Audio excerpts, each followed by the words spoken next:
സർവത്ര ഗോവിന്ദനാമസങ്കീർത്തനം. ഗോവിന്ദ ഗോവിന്ദ.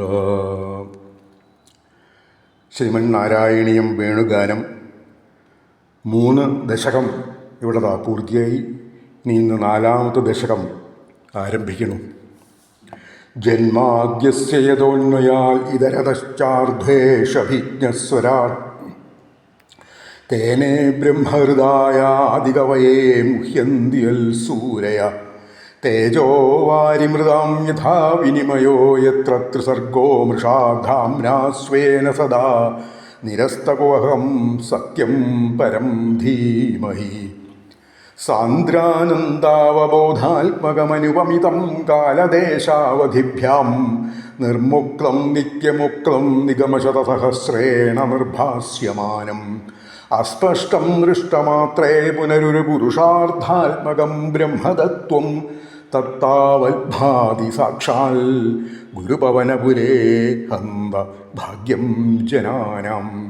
പീതാംബരം കരവിരാജിതശംഖചക്രകസൗമോദകീ സരിജം കരുണാസമുദ്രം രാധാസഹായം അതിസുന്ദരമന്ദഹാസം വാതാലയേശമനിശം ഹൃദി ഭാവയാമി.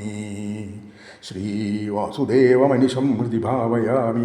ശ്രീപൂർണത്രയീശമനിശം ഹൃദി ഭാവയാമി. ശ്രീഭട്ടപാദമനിശം ഹൃദി ഭാവയാമി. ഹരേ രാമ രാമ രാമ ഹരേ ഹരേ, ഹരേ കൃഷ്ണ കൃഷ്ണ കൃഷ്ണ ഹരേ ഹരേ. ഓം നമോ നാരായണായ, ഓം നമോ ഭഗവതേ വാസുദേവായ.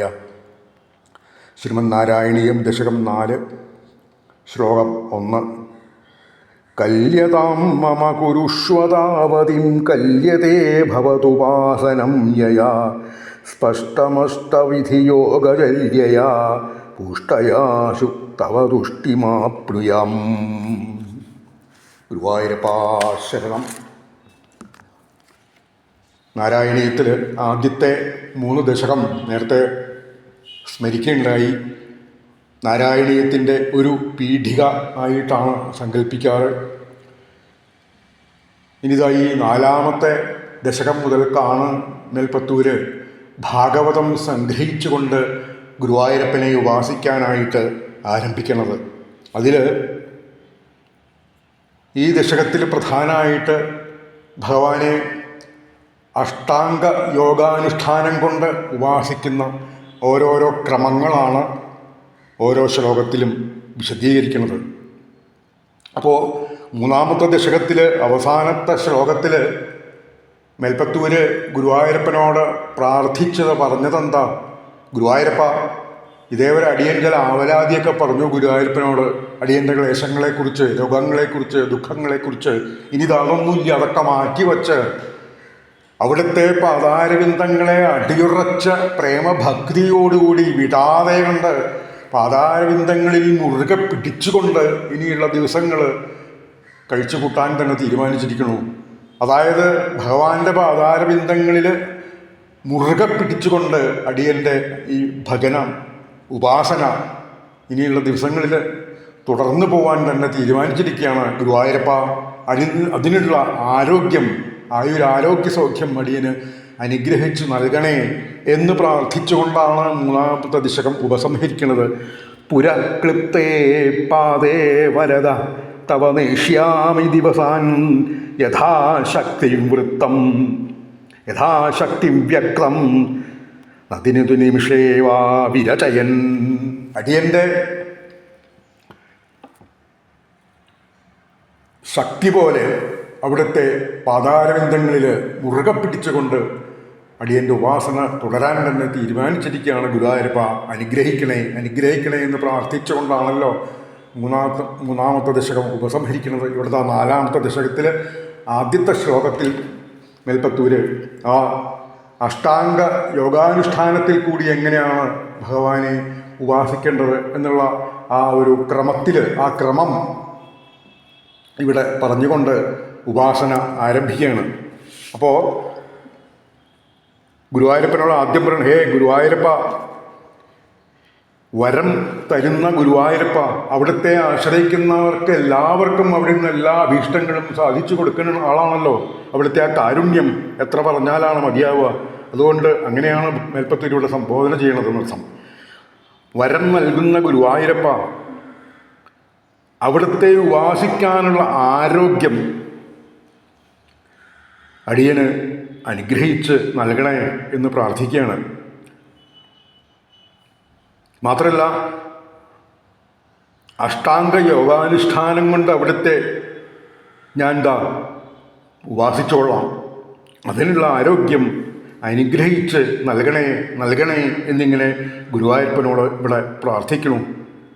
അപ്പോൾ ഇവിടെ എന്താ ചുരുക്കത്തിൽ മേൽപ്പത്തൂർ ഗുരുവായൂരപ്പനോട് പറയണത്, അല്ലെങ്കിൽ അപേക്ഷിക്കണത്, അല്ലെങ്കിൽ പ്രാർത്ഥിക്കണമെന്ന് വെച്ചാൽ, ഭാഗവത ധർമാനുഷ്ഠാനം ആ സ്വന്തം ജീവിതത്തിൽ പകർത്തിക്കൊണ്ട് ഗുരുവായൂരപ്പനെ ഉപാസിക്കണം. അതാണ് അടിയൻ്റെ മോഹം. അതിനുള്ള ഒരു ആരോഗ്യ സൗഖ്യം അവിടുന്ന് നൽകി അനുഗ്രഹിക്കണേ എന്ന് ഗുരുവായൂരപ്പനോട് പ്രാർത്ഥിക്കുകയാണ് ചെയ്യുന്നത്. ഇനി അടുത്ത ശ്ലോകത്തിലും ഓരോരോ യോഗാനുഷ്ഠാനങ്ങളെ കൊണ്ട് മേൽപ്പത്തൂര് ക്രമത്തിൽ ഗുരുവായൂരപ്പനെ ഉപാസിക്കണം. ബ്രഹ്മചര്യദൃഢതോദ്ഭിരുദീയമൈ ആപ്തവാപ്തിയമൈവാവിതാ കൂർമ്മയാ ദൃഢമമീ സുഖാസനം പങ്കജാദ്യമമിവാ ഭവൽപരാ.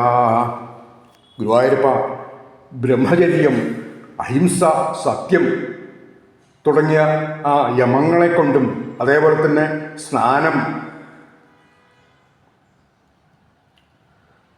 ശുദ്ധി, മനഃശുദ്ധി, ജപം തുടങ്ങിയ നിയമങ്ങളെ കൊണ്ട്, പിന്നെ സുഖാസനം, പത്മാസനം, സ്വസ്തികാസനം തുടങ്ങിയ ആസനാദി നിയമങ്ങളെ കൊണ്ടും, അങ്ങനെ യമം, നിയമം, ആസനം, ഈ 3 യോഗാനുഷ്ഠാനങ്ങളെയാണ് ഇവിടെ ക്രമത്തിൽ പ്രതിപാദിച്ചിരിക്കുന്നത്. അപ്പം ഇങ്ങനെ ഈ 3 യോഗാനുഷ്ഠാനങ്ങളെ കൊണ്ട് ഗുരുവായൂരപ്പ അവിടുത്തെ അടിയൻ ഉപാസിച്ചു കൊള്ളാം എന്ന് ഗുരുവായൂരപ്പനോട് ഈ ശ്ലോകത്തിൽ കൂടി മേൽപ്പത്തൂര് പ്രാർത്ഥിക്കുന്നു. ഇനിയും അടുത്ത ശ്ലോകങ്ങളിലും ഗുരുവായൂരപ്പനോട് മേൽപ്പത്തൂര് ഈ അഷ്ടാംഗസിദ്ധി യോഗാനുഷ്ഠാനങ്ങളുടെ ഓരോരോ ക്രമങ്ങളെ കൊണ്ട്, ഓരോ ക്രമത്തിൽ ഏത് വിധത്തിലാണ് ഉപാസിക്കുന്നത് എന്ന് വിവരിക്കുകയാണ് ചെയ്യണത്. അത് നമുക്ക് അടുത്ത ദിവസങ്ങളിൽ സ്മരിക്കാം. സർവത്ര ഗോവിന്ദനാമസങ്കീർത്തനം. ഗോവിന്ദ ഗോവിന്ദ.